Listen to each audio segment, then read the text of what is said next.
There are doors that, once open, will change your life forever. 5 true stories, seemingly ordinary situations where just one wrong choice means you'll never return to the life you once knew. They happened in places that were supposed to be the safest: schools, dorms, music rooms, art hallways. But in those places, that's where true fear began. Today, I'm going to tell you 5 true scary stories, told by the very people who lived through them. And if you're ready, turn off the lights, put on your headphones, and brace yourself. This is 5 true scary school lockdown stories. Story 1, the man behind the glass. I opened the door for him. That was it. Just a polite nod, a courteous smile, and I almost turned an entire school into a place no one would ever speak of again. I was a substitute teacher at a small high school on the outskirts of Austin, Texas. Before I got a permanent position, I was regularly called in on a temp basis, especially for math classes. That day began like any other. I had 4 periods, 2 of which I had already taught that morning. I had about an hour and a half break between 3rd and 7th period, so I stayed in the classroom, catching up on work on my laptop, sipping coffee, and enjoying the usual quiet of the math hallway. By 6th period, since that class had a regular teacher, I packed up and moved to the teacher's lounge at the back of the school, a quiet, tucked-away spot near a side exit that only opened with a staff badge. I'd been there many times before, and that day was no different. I had just set my bag down when I heard a soft knock on the back glass door. I stepped out and saw a man standing there. White shirt, black jacket, khaki pants. Looked neat, like any other teacher. He had cropped silver hair. His eyes were clear and focused. He smiled and said, "I'm Mr. Abrams. Forgot my badge today. Mind letting me in?" I hesitated a bit. I couldn't recall seeing him in the faculty, but his tone was calm, confident. Part of me wanted to ask more. Another part thought, maybe he's from another wing. So I opened the door. He nodded in thanks, slipped past me without another word. I noticed his right hand was deep in his pocket, and he walked quickly, like he knew exactly where he was going. His direction? The math hallway, the one I had just come from. A chill crawled down my spine. I rushed to my laptop and opened the staff directory. I searched for Abrams. Nothing. No one by that name. No time to hesitate. I called the main office. I think I might have let someone into the school who isn't a real teacher. 2 minutes later, the school went into lockdown.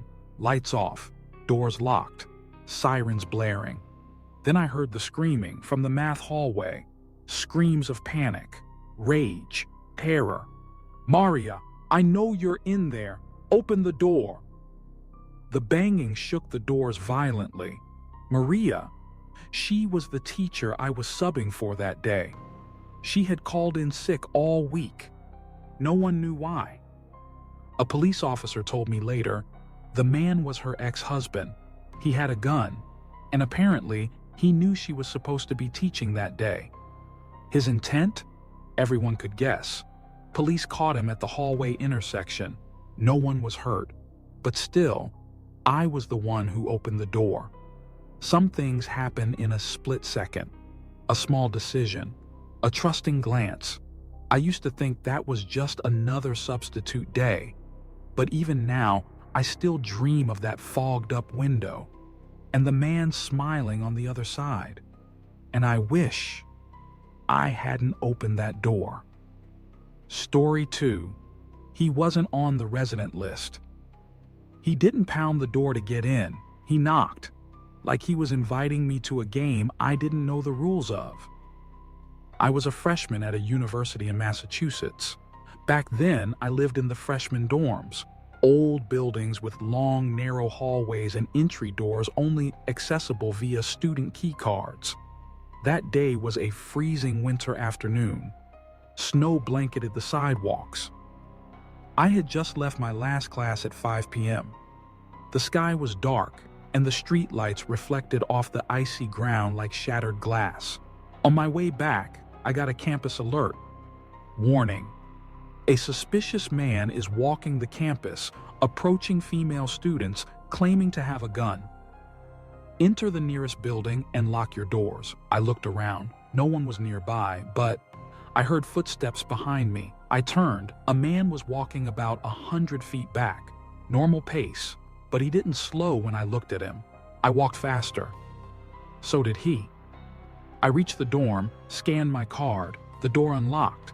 I stepped inside, exhaled in relief. Then, bang! A loud thud behind me. I turned. It was him. "Please, I'm freezing. I live on the 3rd floor." I asked, "What room?" He smiled faintly, eyes drifting away. "Just let me in." I shook my head. "Sorry, I can't." And then, his tone changed. He started saying things I'll never repeat. Disgusting, depraved. He licked the glass between us, eyes unblinking. I ran, locked my room, called campus police. My hands shook as I explained. Then, a minute later, knocking again. This time, my window. I pulled back the curtain. He was there, outside. The streetlight behind him lit his face, a warped grin, eyes with no white.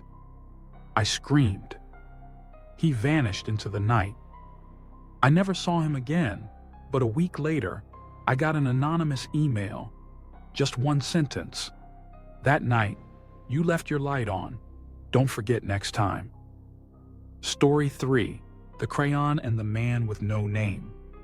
I was just a kid, and I almost became the kid who disappeared. I was in 2nd grade. Every class had a hall pass, some object you carried if you needed to leave during class. Our class had a giant blue plastic crayon. One time during art class, I acted impulsively. I took it without asking. I walked alone to the bathroom at the end of the hall. While I was inside, the loudspeaker came on. "The school is in lockdown. This is not a drill." I rushed out, hands still wet. All the classroom doors were closed, lights off, hallway empty. I ran to my class. It was locked. And then I saw him. A man, not in staff uniform, gray t-shirt, dirty sneakers, scruffy beard. He walked silently, head down, hands in pockets. I said, "I'm locked out. I can't get into my class." He looked up, small eyes, deep set, staring. "It's okay. Come with me. I know where to take you." He grabbed my hand. I followed. His hand was cold, dry, and numb, like a doll's hand. We walked toward the back exit, the one that only opened from the inside. And then, "Troy!" My teacher's voice cracked like thunder. He let go, turned, smiled, said nothing, ran out the emergency door, gone. I never heard anything else about him. No one at the school knew who he was. But sometimes, when I think about that giant blue crayon, I wonder, he wasn't looking for a child. He just needed a hand small enough to fit through the latch. Story 4. He came to pick up his daughter. 15 steps, just 15 steps between me and a man who could have turned us into the next morning's headline. I was a junior in high school, playing contrabass in the school orchestra. That morning, like every other, we were rehearsing for the graduation ceremony. Midway through, there was a soft knock. No one reacted, but the drummer walked over and opened the door without looking through the glass. A man stepped in, gray hoodie, shorts, short, stiff posture, unmoving eyes, hands in hoodie pocket. I saw something heavy pressing against the fabric. The teacher paused his baton. His voice was strangely calm. "Can I help you?" "I'm here to pick up my daughter." "You need to go to the front lobby. This isn't the pickup area." "Where do I go?" "Out the main entrance, turn right, But instead of leaving, he turned and walked deeper into the hallway. I stood behind my base. That was all I had. A large, hollow instrument. It could hide me from view, or maybe a bullet. Minutes later, lockdown. This time, it was real. 4 armed security officers stormed past our room, chased him down. We hid in the instrument closet. I learned later he had just robbed a pharmacy nearby. He had a gun, was fleeing, entered the school pretending to be a parent picking up a child. The school never released an official statement. I think they didn't want to cause panic, but I knew he wasn't here for any daughter. He just wanted an exit. Story 5. The man who didn't believe in God. We thought it was just a drill, but God never shows up in a drill. I was in 4th grade at a Catholic school. We had lockdown drills every month. As kids, we thought they were fun. That day, the loudspeaker announced, "This is a lockdown. This is not a drill." The teacher shut the door, turned off the lights, pulled the blinds. We all huddled in the corner. Then, the screaming started. Not ordinary screaming, wailing like a curse rolling down the hall. A man's voice, distorted and furious. "Your God is dead. Jesus never saved anyone. I see you. I hear you. Open up." He pounded on our door. The glass rattled. Some kids wet themselves. I peeked through the blinds and saw his eyes, looking straight at me, even though it was pitch black inside. He scratched the window, screamed things I couldn't understand, but I remember one phrase, "Allahu Akbar." Then, the screaming stopped, replaced by sounds of struggle, running, shouting, adults yelling. Then, silence. They let us go home early. Parents picked us up one by one. When my mom hugged me, she was shaking. A week later, the classroom door was replaced, but I still remember that scratch on the glass, deep like a cut and with blood. 5 stories, 5 moments that almost became tragedies. Some survived, but carry the scars forever. Some memories never fade, like a knock in the night, a smile with no eyes, or a hand colder than death.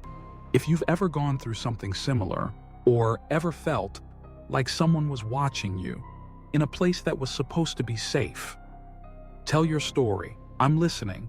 See you in the next video. If you can still sleep tonight,